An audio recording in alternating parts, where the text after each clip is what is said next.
Okay, Scott, I have this question for you. Great. I read that it was important to focus the camera on the interrogators rather than the prisoners, and I was wondering if you can talk about that choice. Yeah, there are scenes in the movie where we, have to explore the nature of the program and what really happened. And I went back and forth a lot with Steven Soderbergh and my producers about how much we wanted to show. And in my research, I had spoken to Alberto Mora, who was the Navy's lawyer while the program was going on, and he was someone who spoke out very strongly against this program. And he said, if you don't include the scenes of torture and you don't show people what waterboarding is, aren't you doing the same thing that the CIA did when they destroyed the tapes? And so I decided that it was important to include those sequences, but that being said, it's more about us than it is about the people who were subjected to these things. And that's what Senator McCain said in his speech the day the report came out. Dan, Steven Soderbergh said, Dan is a tricky character to play. He tells the story while being changed by the story as he's telling it. So how did that experience change you? No, I mean, you're obviously in a basement for 7 years, right? Doing this really detailed report. It was based off 6.3 million pages.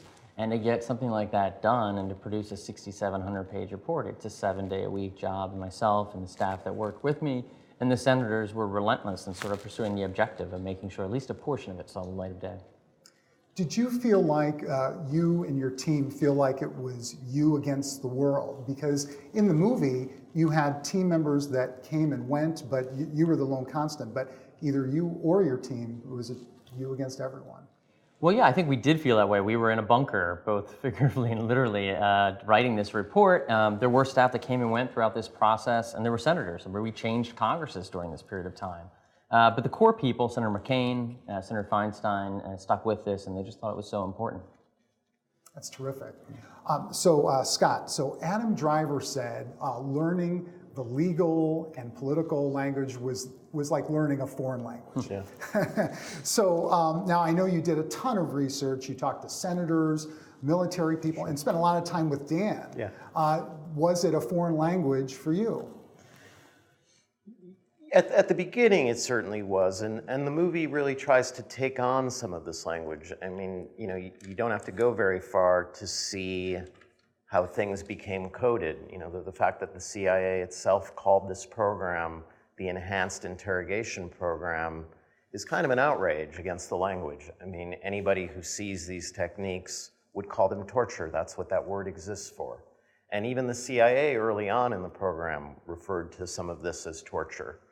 And so the movie is about language, and I was incredibly fortunate to have actors who showed up not just remembering their lines, but really understanding them. And I think that that's a real tribute to Adam in particular, who had a lot of dialogue that he had to learn, but the way he works, nothing comes out of Adam's mouth unless it really feels authentic and earned to him, and he did his homework.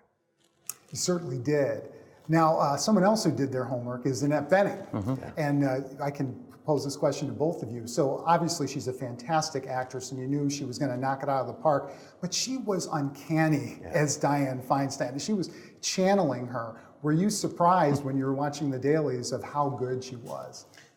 Well, when we first met and rehearsed, the first time, I had a conversation with her and I said, I don't really want you to do an imitation because that would require everyone in the film to do an imitation. But yet you need to do enough so that it doesn't take people out of the movie to see you. You need to get them to believe.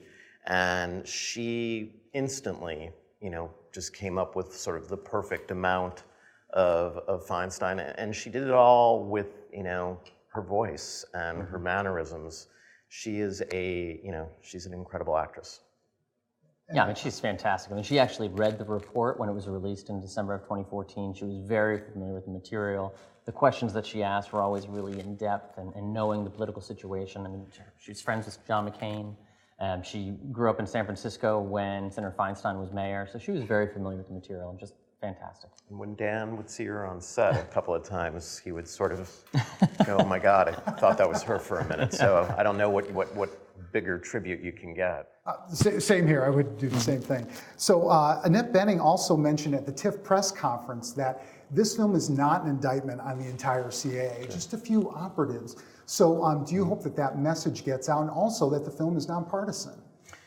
Yeah, look, to us, the movie is not about right or left, and I think when Dan was doing this study, his mandate was this isn't about, the D's or the R's, this is about right and wrong. And so I tried to continue that mandate in my storytelling. And what you said is exactly right. The CIA is a very compartmentalized organization, and there were only certain people who knew about this program. Many of them spoke up against it. Tim Blake Nelson in our film plays a character who did that. And so this is not, you can't paint the agency with this, it's not all bad. And so I think it's important that people understand this was a program that was conducted by certain people. That's terrific. Okay, well, thank you so much. I really appreciate it. Thank you for your film.